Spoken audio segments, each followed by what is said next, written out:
నిన్న జగన్మోహన్ రెడ్డి గారు విశాఖపట్నంలో ధర్నా నిర్వహించడం జరిగింది.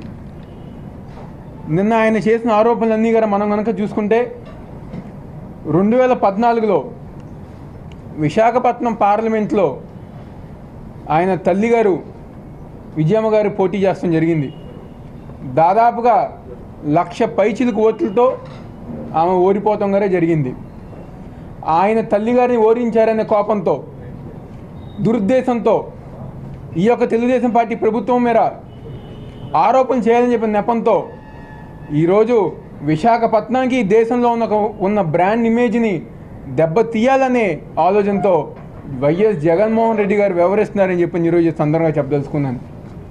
ఈరోజు ఆయన అంటున్నారు ఈ విశాఖపట్నంలో భూదందా చేసింది, లేకపోతే విశాఖపట్నం నాశనం చేసింది టీడీపీ ప్రభుత్వం, చంద్రబాబు నాయుడు గారు అని చెప్పని. విశాఖపట్నంలో హుద్దూద్ తుఫాన్ వస్తే దాదాపుగా వారం రోజుల పైన బస్సులో ఉండి పరిపాలన చేసి మళ్ళీ అదే విశాఖపట్నం నిలబెట్టి మళ్ళీ దానికి బ్రాండ్ ఇమేజ్ని తీసుకొచ్చిన నాయకుడు నారా చంద్రబాబు నాయుడు గారు అని చెప్పి ఈరోజు సందర్భంగా చెప్పదలుచుకున్నాను.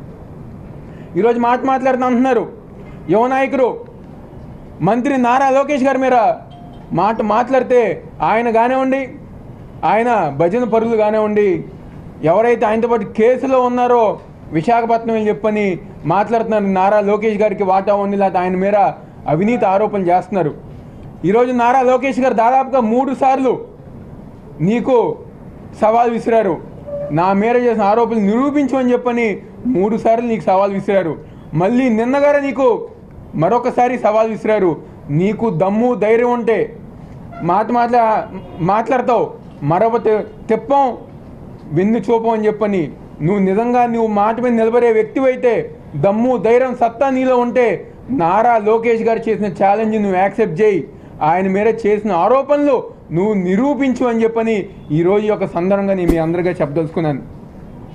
ఈరోజు ఈ రాష్ట్ర అభివృద్ధి కోసం చంద్రబాబు నాయుడు గారు, అదేవిధంగా నారా లోకేష్ గారు నిరంతరంగా కృషి చేస్తున్నారు.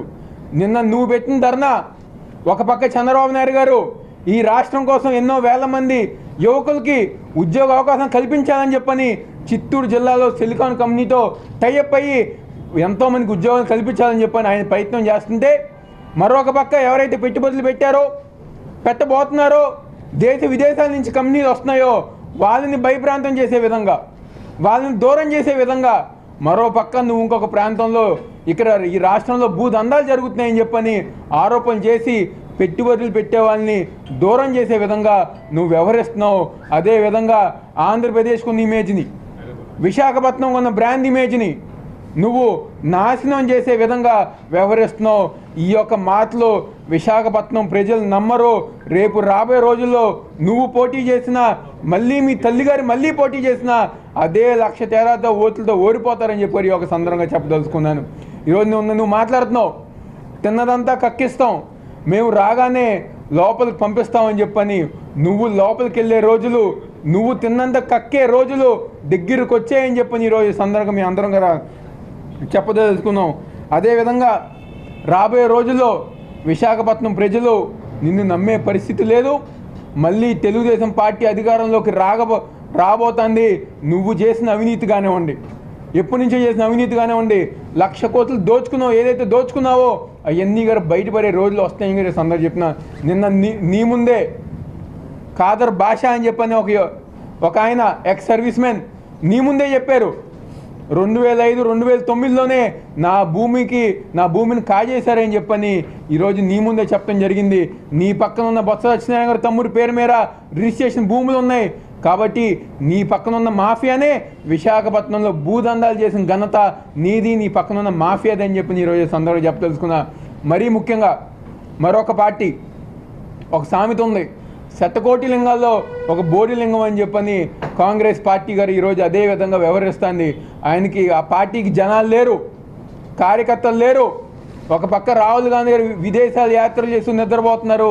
ఇక్కడున్న నాయకులు ఏదో ఒక విధంగా పేపర్లో, టీవీలో కనిపించాలనే విధంగా ఈరోజు ఇక్కడున్న నాయకులు గారు వ్యవహరిస్తున్నారు. మీకు గత ఎన్నికల్లో డిపాజిట్ దక్కలేదు. మీతో పాటు మేము పోటీ చేసాం కానీ మాకు ఆ రోజు అదే పరిస్థితి ఉంది. ఈరోజు ఇక్కడ చంద్రబాబు గారు తెలుగుదేశం పార్టీకి వచ్చిన తర్వాత చంద్రబాబు గారు చేసే కష్టం ఏంటో మా అందరి గారు తెలిసింది. తప్పకుండా మీరు మీ యొక్క వ్యవసాయం మార్చుకోండి. ప్రతిసారి కూడా ఏదో ఒకటి మాట్లాడాలి, ఏదో ఒకటి చెయ్యాలి, పేపర్లో టీవీలు కనిపించే విధంగా మీరు వివరించమాకండి. నిజాలు తెలుసుకుని మాట్లాడండి. ఈ రాష్ట్రం కోసం చంద్రబాబు నాయుడు గారు, లోకేష్ గారు చేసే అభివృద్ధిని స్వాగతించండి. ఏమన్నా తప్పులు జరుగుతుంది చెప్పండి, తప్పకుండా సరిదిద్దుకుంటామని చెప్పుకుంటూ రాబోయే రోజుల్లో వైఎస్ఆర్ పార్టీ, కాంగ్రెస్ పార్టీని ప్రజలెవ్వరు గారు దగ్గరికి రానివ్వరు. మీకు మొన్న ఎన్నికల్లో ఒక పార్టీ డిపాజిట్ రాలేదు, మొన్న ఇంక ఎన్నికల్లో ఓడిపోయింది. రేపు రాబోయే పరిస్థితి గారా మీకు అదే గతి పడుతుంది. మళ్ళీ రాష్ట్రానికి ముఖ్యమంత్రిగా చంద్రబాబు నాయుడు గారే ఉంటారు. అదేవిధంగా యువతకి ఉద్యోగాలు కానుంది, ప్రతి ఒక్కరి గారు మంచి జరుగుతుందని చెప్పుకున్నారా మేమందరం గారు వెనక ముందు పోరాటం చేస్తామని చెప్తూ సెలవు తీసుకుంటాం.